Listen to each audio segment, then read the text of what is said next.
Hey guys, welcome back to the Bingkai Suara podcast with me, Roy. As always, we're here today with an incredible artist who just released her seventh album called Kiki. It's a really fantastic album. I really, really love it so much. I have not stopped listening to it yet. I really love it so much. You guys should listen to it, to the whole track, to the whole album if you haven't already. Now, we're here today with the artist herself. Please welcome Kimberly Chen. Hey, how is it going? Hi. Hi. Thank you so Hello. much for having me. I'm great. It's really Thank nice to meet you. you too. So yeah, first of all, I'd like to say congratulations on the release of your album, Kiki. It's really Thank great. It's really you. amazing. I love it. I love the track "Younger" and "Love Me More." I love them. It's just, they're just so incredible and amazing. Oh, thank So you so yeah, much. I'm Thank sorry you. I did. I'm Appreciate sorry it. to talk to you. Thank Yeah. you. For a starter, can you tell us though what this album is about? So this album is about something that my dad shared with me when I was a really little girl. I grew up in Australia, Melbourne, and when I was little, my dad would take me out uh, to see our backyard and everything, and he would show me all the nature and all of the just all of the stuff at night, and it would creep me out because spiders and all of that stuff is a little bit much. But he said to me, you know, there's a thing about this world that he really respects, and it's coexistence. So if something isn't going to hurt you or attack you, um, my dad told me that he really believes that we shouldn't cause harm. And as a kid, I didn't really understand what he was saying. But as I grew up, I thought, yeah, I realized coexistence is so important, whether that be outside of our bodies Yeah. or inside of our bodies. Yeah. So the inside of our bodies would be like in our minds, you would have to coexist with every part of you. All the good parts, all the bad parts, all the stuff that you love about your stuff, all the stuff that you love about yourself, and all the stuff that you dislike about yourself. And I think, I guess, going through life and, facing challenges, when I use that in my mind and I think about it in that way, it really helps me. So I kind of embrace everything as it comes. And yeah, I try to do my best with what, the situation has Yeah. thrown me. Mm. Incredible. I read I read the press release beforehand, of course, and it says that the title of the album, Kiki, can be interpreted from multiple perspectives.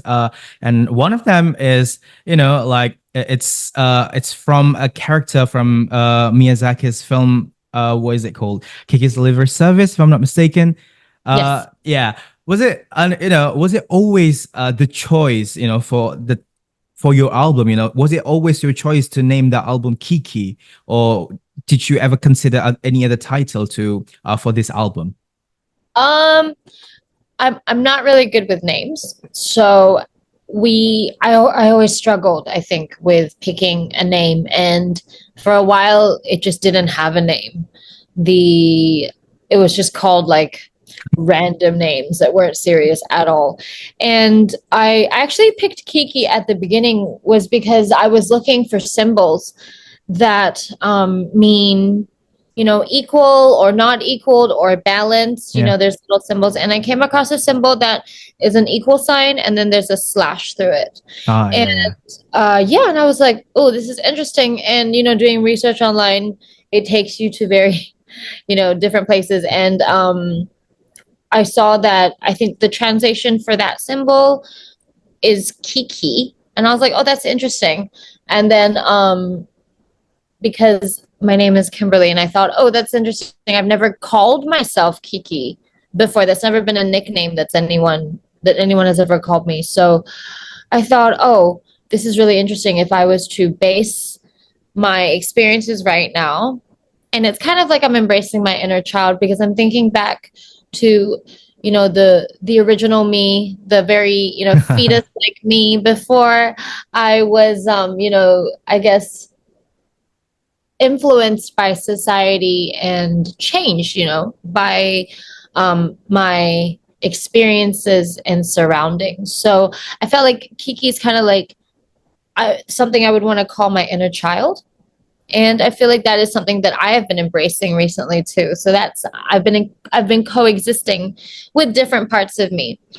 Yeah. So that's why I thought, oh great, okay, this is my conclusion right here. I'm gonna call my album Kiki. Yeah.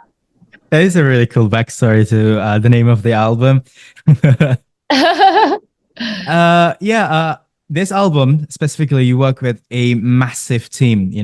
What was it like for you putting this album together with this amazing and talented people along the way during the process of making it? Oh, I think that's the one thing I love about music. Working with people that you know really well, working with new people, Yeah, people that you've never met before, but because of the music, oh, you've been brought together. I think that's a magical thing. um yeah, I just feel like this whole experience has just been so awesome because I have been able to learn so much. And whether it be lyricists, songwriters, producers, um, every single person that worked on this album really made Kiki so special. And I just feel so grateful because I wouldn't have been able to do it by myself. yeah. And this experience has been really cool because working with producers that I've known for a while, it's a sense of, we're telling our story. We have a lot of insight about the history of, what the song or the story has been through. And then when you work with newer producers, it's more like the discovery. And yeah, it's just a lot of fun. And when I was working with a lot of the overseas producers, we weren't able to actually see each other in person, but thank Oh, goodness wow. for right now. Like, we can Yeah. video chat and we can talk, and it's just, so much easier. So I'm really grateful, everyone was able to battle their time differences and all that. That's very cool. And you describe this album, Kiki, as an album that talks about the sustainability of environment and animal rights and common understanding, just like what you said earlier, people between people in like different backgrounds and believe, coexistence. What sort of message or vibes that you hope your fans or your listeners of the album get from listening to this album, to this whole tracks of yours? Um, I feel like I made this album when I was going through, and I still am going through, like, different obstacles and going through very stressful situations. And I hope that Yeah. the music can help people that are also going through, hardships and, I guess just battling through life, you know, trotting through. And I hope that it can help people feel Yeah. better and just, comfort. And yeah, I just hope if someone happens to hear my music for the first time, they like it. I mean, that's sort of the point of music, like helping you going through something, either listening to it or writing it. I mean, it's all Yeah. about that, right?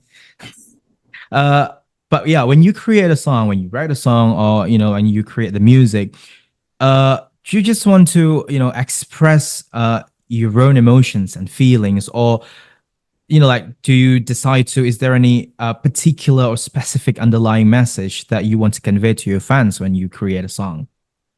Oh, I really think it depends on the mood that I'm in the situation. Yeah. I think like one song on the album called Can't Stop was written in my little home studio.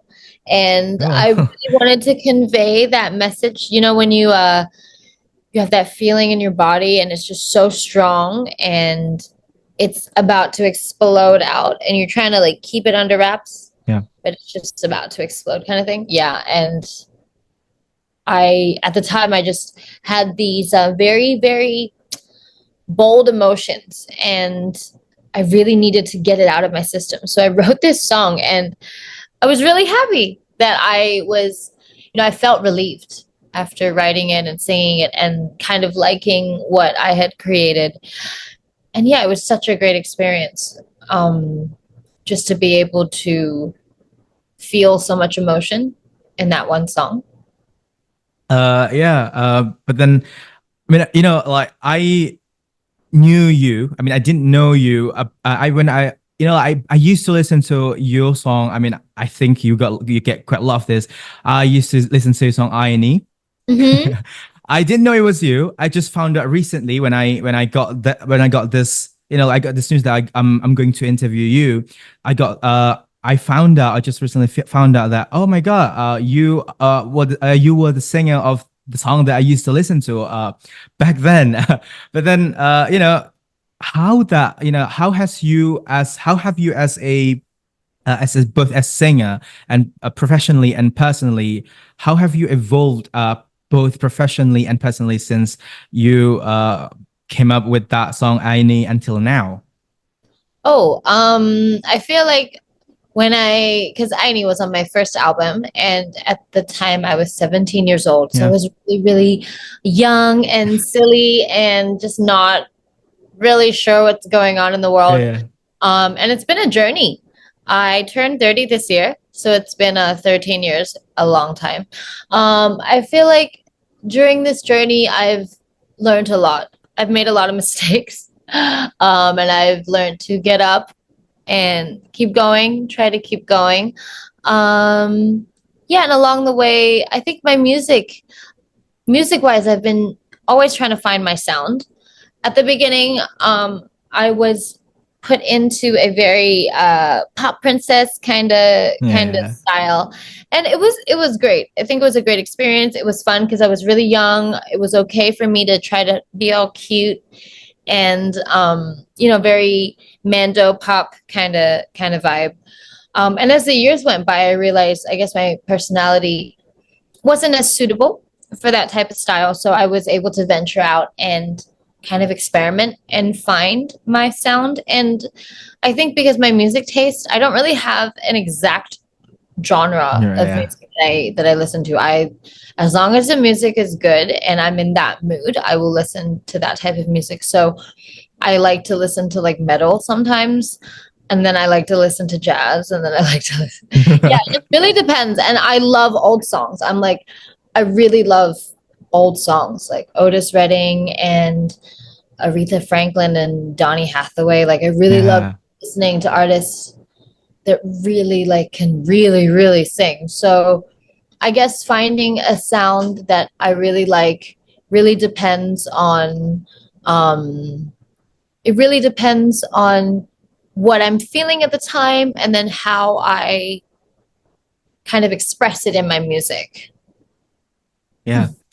And for this album, you're taking a unique approach to engage with the fans as you revolutionize their engagement by using AI technology, on Chyna.town, where fans can interact with an AI version of you to create some sort of co-create some sort of new songs with AI vocals and receive personalized AI cats avatars based on their responses. I mean, can you share though with how do you decided to integrate AI technology into the fan experience? What inspired you to use this kind of technology to engage with your fans and involve them in the creative process?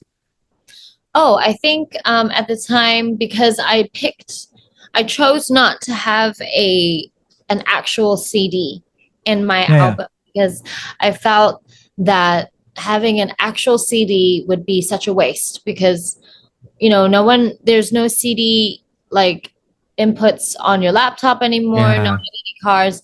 No one really uses CDs anymore. But I understand that having a total album is like having a souvenir of the artist that you really like. And I still want to give my fans the experience and the souvenir and just the meaning, the sentimental meaning of yeah. having an album. So the album right here, haha. That's I incredible. wanted it to feel like, it still has its value and worth without a CD. And I was talking to my team about it, and I'm very lucky that my team was very initiative about getting on the AI game, on the AI train. Yeah, And they worked with a company to, I guess, kind of discover and mold this new model. And at the time, my team knows that I do a lot of rescues for cats and dogs, and I'm Oh, always wow. at the vet. So whenever they ask me, like, "Oh, Kimberly, what are you doing?" I'm like, "I'm at the vet. Hold on." And they realize, "Oh, I have a lot of cats. I have 11 cats. Oh, there's one sleeping here Oh right my now. God. She's sleeping right now." So But yeah, cute. very cute. Yes, I'm a crazy cat lady. But yeah, so Unreal. my company, my team realized that I really like cats. So they were like, "Oh, we can kind of write this into the AI experience. So Yeah. when you do the QR code and then you get onto the page, there's like a little personality test, and then it will show you what type of cat you are. And it's very cute. All the visuals are very awesome. All the little pictures, all the details. I love it.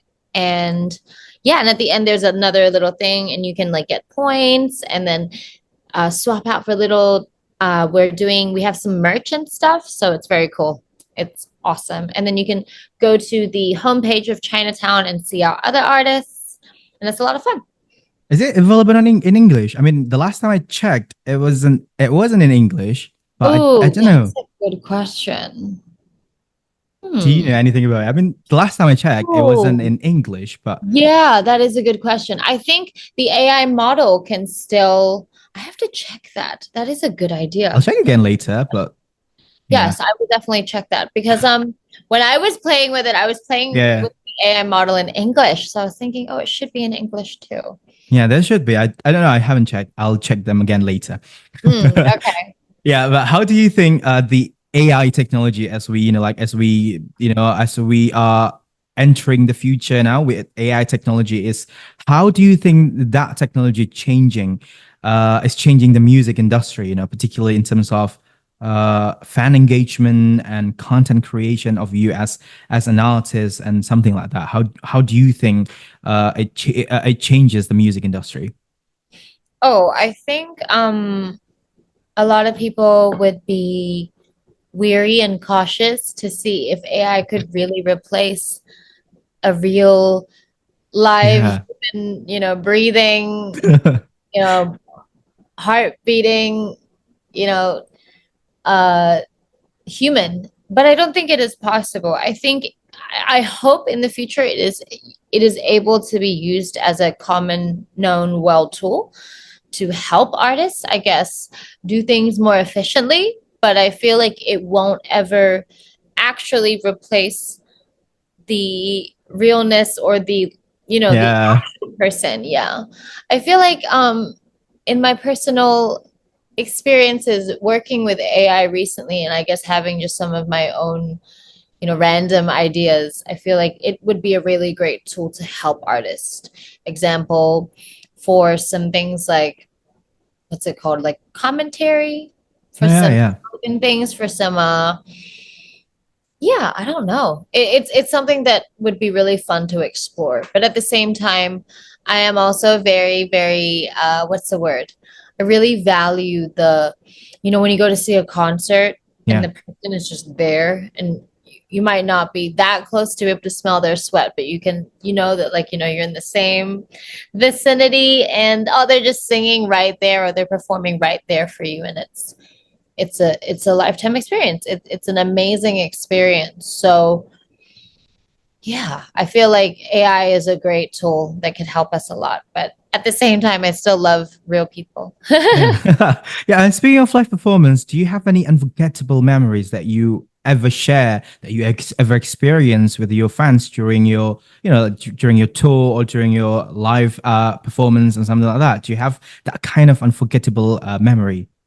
Yeah, I feel like it's amazing when I think people forget that, artists or singers are just, regular people. Yeah. And, when you go from, being not on stage and waiting to go on stage, I might be talking to my manager, I might be fixing my microphone, and I'll be, in my normal state. And then when I go on stage, it's like, oh wow, it's a very different feeling. And when the audience, vibes with you, and when you can hear them sing your song with you, I think Yeah. it's such an elevating and touching and amazing experience. Yeah, because I feel like maybe people think that you're used to it, or oh, it's normal, or oh, but I feel like it's still very, very uh lovely. It's such a lovely experience to know that, oh, people in the audience sing with you and they like your stuff, and you can feel it. You can connect through your music and sing together. It's a great feeling. That's great. Any dream collaborations though, or artists that you'd love to Oh my work with in the gosh. future, or like, or you wish you could work with?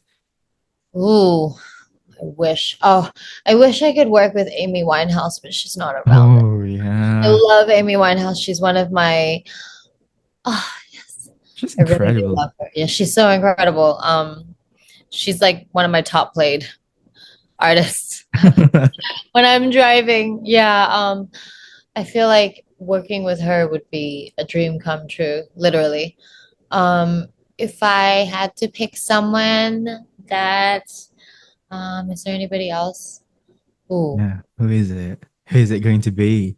Oh, I mean, I feel like, I love John Mayer. I'm a big John, man. John Mayer. Yeah. So, yeah, I would literally lose my shit and cry. Yeah. What are your hopes though, and your dreams for the for the future? Both personally and professionally. Professionally, I hope to be able to travel to more places and meet and sing for more people. I think performing for me is something that I love to do. Uh, whether anywhere that there's a stage and people want to hear me sing, I would love to do that. And personally, for me, I've I guess I just want to be able to use my, whether it's small or big influence to help, other Yeah. people and animals. I'm a big animal rights person, and I'm always talking about vegan stuff and how great it is to be vegan, because it Yes. is Yes. so Yeah. great to say that you do not, hurt and abuse animals. And I'm always about that. So I hope, in my personal time, I'm always trying to do a lot of awareness and to help the animal cause and to help the animals that are still, being exploited and hurt and slaughtered. So that's my big personal goal to, you know, even if it's a small change, just to help. Yeah. Hmm. We'd really love to have you here in Indonesia.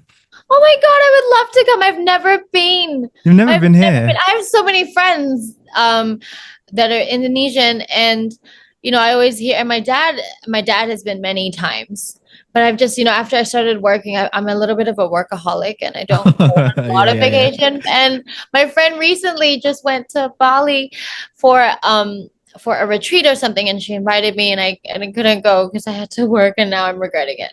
Yeah, you should go here. You should definitely visit Bali or any I would place in love, Indonesia. Yeah. yes, I would love to.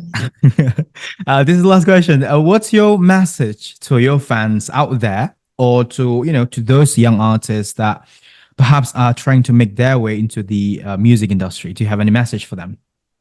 Oh, I feel like as long as you love your music and love what you're doing, I think that's all that matters. I know sometimes it gets difficult and you run into obstacles and different stuff, but at the end of the day, if you stay true to yourself and your music, I think that's all that matters.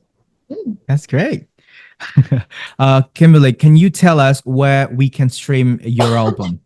Ooh, you can stream Kiki on every music streaming platform, whether that be Apple Music, Spotify, KKBox, and all of my music videos are also on YouTube. So if you guys want to listen to my stuff, please do. Thank you. Thank you so much. And Thanks so yeah, much. thanks so much for joining us today. Best of luck for everything, and hope to talk to you again some of the time very, very soon. And yeah, with that Thank being you so said, much that's time to go. for I'll having see me. you guys later for our next episode. Thank you so much. Take care, y'all. Bye bye. Thank you. Thank you. Bye. Thank Bye. Have a you. great day.